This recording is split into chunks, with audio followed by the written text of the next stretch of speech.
Speaker chamber ముందు ధర్నా చేస్తున్న BRS ఎమ్మెల్యేలను మార్షల్స్ బయటకు తీసుకొచ్చారు. వారిని తర్వాత పోలీసులు అరెస్ట్ చేసి బస్సులో స్టేషన్ కు తరలించారు.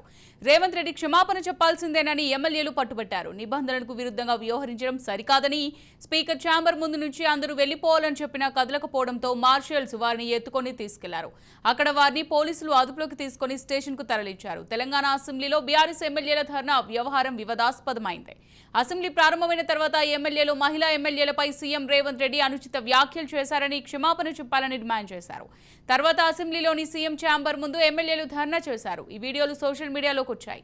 నిజానికి అసెంబ్లీ ప్రాంగణం మొత్తంలో ఫోటోలు వీడియోలు తీసినా వాటిని బయటకు పంపాలన్నా ప్రసారం చేయాలన్న స్పీకర్ అనుమతి ఉండాల్సిందే. కానీ ఉద్దేశపూర్వకంగా వీడియోలు తీసి ధర్నా చేసినట్టుగా మీడియాకు లీక్ చేయడంపై స్పీకర్ తీవ్ర ఆగ్రహం వ్యక్తం చేశారు.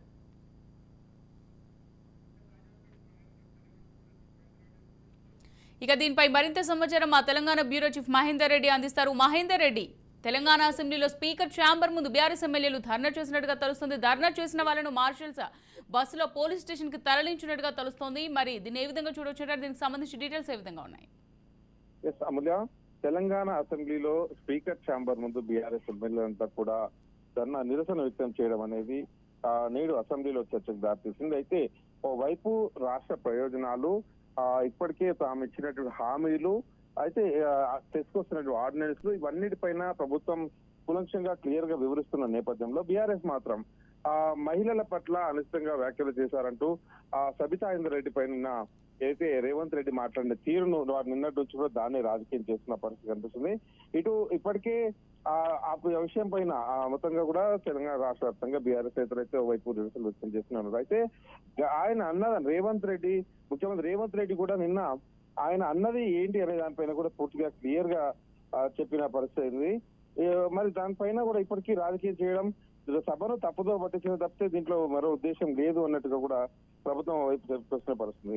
సో మొత్తానికి నేడైతే అసెంబ్లీ పోడియం చుట్టూ వేరే అంశాలు ఏవి లేకుండా రాష్ట్ర ప్రయోజనాలు కావచ్చు, ఇతర అంశాలు కావచ్చు, ఉద్యోగాలు కావచ్చు, ఇంకేదైనా దాని మీద వాళ్ళు పోడియం చుట్టుకుంటారంటే అది కేవలం ఒక విషయమైన అనిశ్చిత వ్యాఖ్యలు చేశారు అనేటువంటి అది కూడా సబితా ఇంద్రారెడ్డి పైన మైసూరు ఎమ్మెల్యే సబితా ఇంద్రారెడ్డి పైన అనిశ్చిత వ్యాఖ్యలు చేశారనేటట్టుగా ఆ విషయాన్ని పట్టుకునే వీళ్ళు రాజకీయం చేయడం అనేది రాష్ట్ర ప్రజలు రాజకీయంగా రాష్ట్ర వ్యాప్తంగా కూడా చర్చనీయాంశంగా మారేది. బీఆర్ఎస్ పార్టీ ఈ రకంగా ఏదైతే అసెంబ్లీ ఉంటుందో కదా ప్రధాన ప్రతిపక్ష పార్టీ హోదాలో ఉంటూ ఇలాంటి రాజకీయాలు చేయడం తగదు. ఇంకా ప్రభుత్వానికి సూచన చేయాలి. ఇంకా ఒక్కరోజు మాత్రమే సభలు నిర్వహించేందుకు సమయం ఉన్న నేపథ్యంలో ఇలాంటి రాజకీయాలు చేయడం, ఇలాంటి డ్రామాలు హైడ్రామాలు క్రియేట్ చేయడం దేనికి సంకేతం అన్నట్టుగా తెలంగాణ ప్రజల నుంచి కూడా విమర్శలు అయితే వస్తున్న పరిస్థితి కనిపిస్తుంది. మరి ఇప్పటికీ రాజకీయంగా అతనికి బీఆర్ఎస్ పార్టీ ఇటు ప్రతిపక్షానికి పరిమితమైన నేపథ్యంలో ఇన్ని రోజులు జరిచిన అసెంబ్లీలో ఓవైపు వరదలు, వర్షాలు వస్తున్న నేపథ్యం, మరోవైపు రాష్ట్ర వ్యాప్తంగా ఉద్యోగ నిరసనలు కావచ్చు, ఇవన్నీ కూడా మనం చూసాం. అయితే ఇన్ని సమస్యలు లేని, ఇవన్నిటి లేని పక్కన పెట్టి కేవలం గతంలో ఇది పొందిన సబితా ఇంద్రారెడ్డి, మహేశ్వరం ఎమ్మెల్యే సబితా ఇంద్రారెడ్డి సైతం ఇటు కేసీఆర్ వ్యాఖ్యలు చేయడం, ఇవన్నీ కూడా వైపు కాంగ్రెస్ పార్టీ సోషల్ మీడియా ముందుకు తీసుకొస్తూనే ఉంది. మరి ఆనాడు కేసీఆర్ ఉన్న పదజాల మహిళల పట్ల కావచ్చు, అలాగే ఏదైతే కేటీఆర్ ఒక సందర్భంలో ఒక మహిళ 3 పిల్లలతో అవస్థలు పడుతున్నా అంటే ఎందుకు కన్నా అనేది ఏదైతే వీడియో ఉందో అవన్నీ కూడా ఇప్పుడు వైరల్ చేస్తున్న పరిస్థితి.